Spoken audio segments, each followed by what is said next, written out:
Enquanto você ficar ali fazendo todos os dias a mesma coisa, uma hora você vai ter o seu retorno.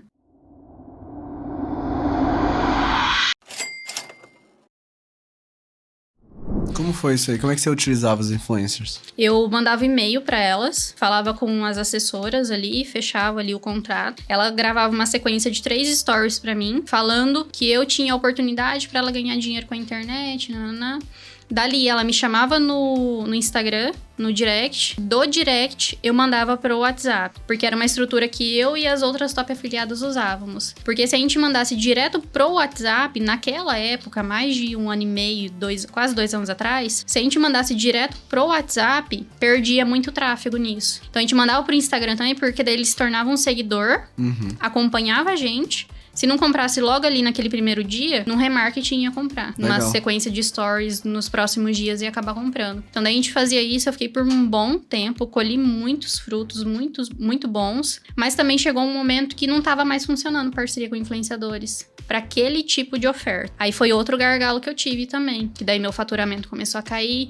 E é sempre assim, empreender não é sempre uma constante subindo. Não existe estabilidade, Não existe estabilidade. Você tem que saber lidar com isso, senão você vai desistir no primeiro obstáculo. E quem desiste vai ter que se contentar com a vida que tem, né? Se você quer realmente empreender, se você quer ter uma vida de prosperidade aí financeira e tudo mais, você tem que saber lidar com essas oscilações. Então, quando acontecia esses gargalos, eu não ficava triste. Claro que o faturamento caía, né? Dava uma assustada, mas eu usava aquilo como algo pra me gerar atenção, pra eu falar, poxa, agora eu tenho que me virar nos 30 e fazer acontecer de novo. Voltar pra aquele patamar ou subir. E daí eu comecei a estudar outras estratégias, começava a testar novas coisas, né? Até mesmo isso fazia o motivo do faturamento cair, porque eu tava mais estudando do que aplicando no momento. Depois, quando eu voltava a aplicar, começava a vir os resultados novamente. E esse período de estudo, ele é importante, Sim. né? O que não dá é pra ficar só estudando. Só estudando. Exatamente. E quais foram os aprendizados que você teve nessa época de afiliada e na transição de afiliada pra produtora que você carrega até hoje? Eu era uma pessoa que eu sonhava muito. Então, assim, foi um aprendizado que eu tive que até fica uma lição pro pessoal.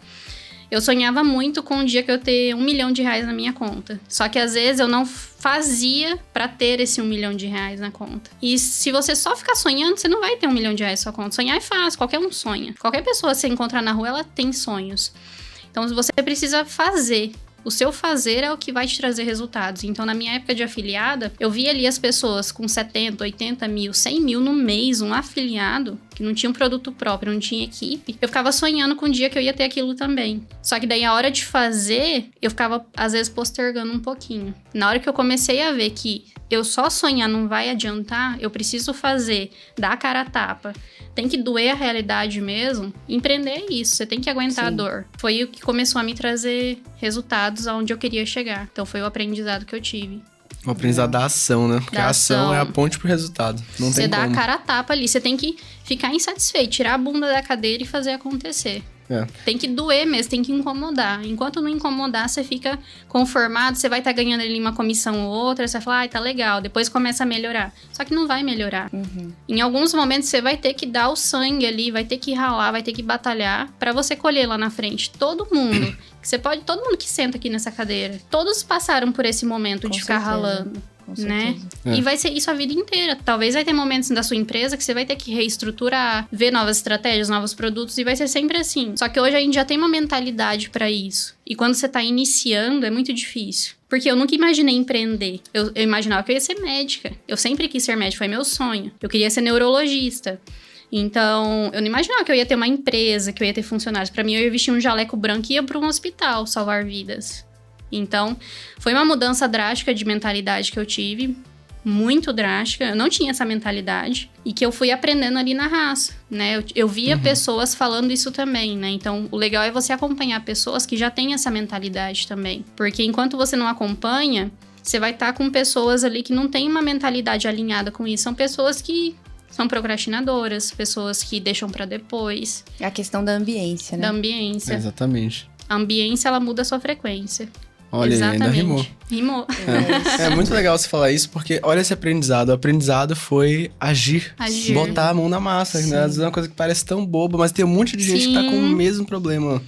Lá Diga. Tem gente que tem medo, fala assim, Duda, eu tenho medo de começar porque eu acho que eu não vou conseguir, mas a pessoa nem começou. Oi, é bizarro como isso é uma trava, a pessoa não enxerga. É um abismo. E é tão difícil tirar, assim, tipo... É um abismo que a pessoa tem. Quem nunca foi procrastinador, Sim, claro, quem nunca achou que não ia conseguir alguma coisa até fazer. Sim, é normal. É um abismo que a pessoa tem ali, ela fica travada, exatamente. É um bloqueio que ela tem na mente, que ela, antes dela começar, ela já tá falando que não vai dar certo. E se você não fazer, por mais que talvez não dê certo, pelo menos você vai ter feito.